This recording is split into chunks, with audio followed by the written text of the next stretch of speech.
Temps mort, en fait, ça raconte, c'est une histoire de 3 prisonniers qui sont en prison tous les 3 pour des faits différents et ils ont une permission de 48 heures. Ces 48 heures-là, c'est un retour dans le passé en voulant aller un peu vers l'avenir en soi. Et c'est extrêmement compliqué parce que du coup, ils se remettent dans des émotions qu'ils avaient plus, ils se remettent dans la société, tout ça, c'est assez fort comme film, c'est très émotionnel. C'est beau, c'est chouette. C'est vraiment quelque chose que j'ai aimé faire. Et c'est aussi beaucoup d'expérience pour moi, parce que première expérience tournage. Du coup, temps mort, c'est beaucoup plus que quelques mots. Ouais. Cinévox.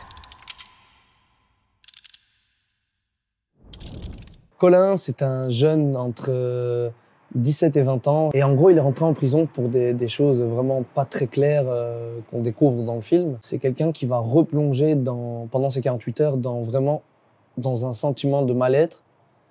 Et à la fois où il va se redécouvrir et il va vraiment chercher ce qu'il veut faire et ce qu'il est. La prison, ça l'a vraiment perturbé, ça lui a gâché une partie de son adolescence. Il est vraiment perdu, il se recherche énormément et il a vraiment besoin de ces personnes proches et des gens qui l'aiment et qui montrent qu'il l'aime. Mais le souci, c'est que dans le film, c'est très compliqué. Et il a toujours l'impression aussi qu'il est marqué prisonnier sur sa tête. Il veut redevenir un peu l'homme qu'il n'a pas su être. C'est un personnage très compliqué, en vrai.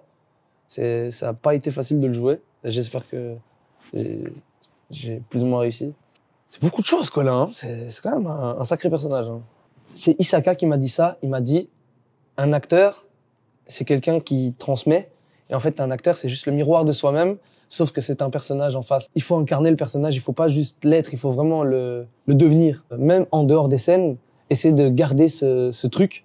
Parce que en dehors des scènes, mais justement, on regarde, ah voilà, pause, ah ouais, ok. Et en fait, non, il faut vraiment garder ce truc. C'est pour ça que je respecte énormément les acteurs qui font plusieurs tournages en un coup. Et chez eux, je sais pas comment dans leur tête ça se passe, mais ça doit être vraiment hard. Parce qu'à la fin, j'étais Colin. En fait, j'ai même eu du mal. Il m'a fallu 2-3 mois pour décrocher et dire en mode, je ne suis plus Colin. Et heureusement que je suis quelqu'un qui rigole énormément en dehors des scènes et tout. Donc ça a été encore.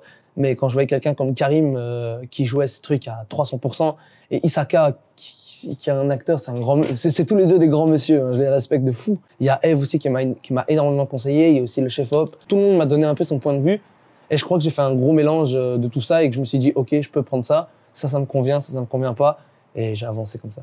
Temps mort, ça m'a apporté en fait beaucoup de prise de conscience en mode ok, donc je suis pas juste un rappeur, je peux aussi être ça, je peux aussi être ça. C'était intense. Alors, ce film, il faut le voir déjà de 1 parce que la réalité carcérale est incroyable. Genre par exemple, on sent la prison en dehors de la prison. Ça, c'est fou. Et c'est vraiment une réalité que les gens n'ont pas l'habitude de voir. Mais les permes, c'est 48 heures en dehors de la prison. Donc ça veut dire que tu es enfermé 24 heures sur 24 dans une pièce, dans une cellule. Et après, on te remet en liberté, comme ça, sauvage. 48 heures et tu dois revenir. Mais tu as juste envie de déployer tes ailes et t'en aller. Et en fait, ce film est vraiment réussi, je trouve, pour ça, pour cette réalité, pour ce suivi, ce réel atout. Merci beaucoup, Jarod. Merci à vous.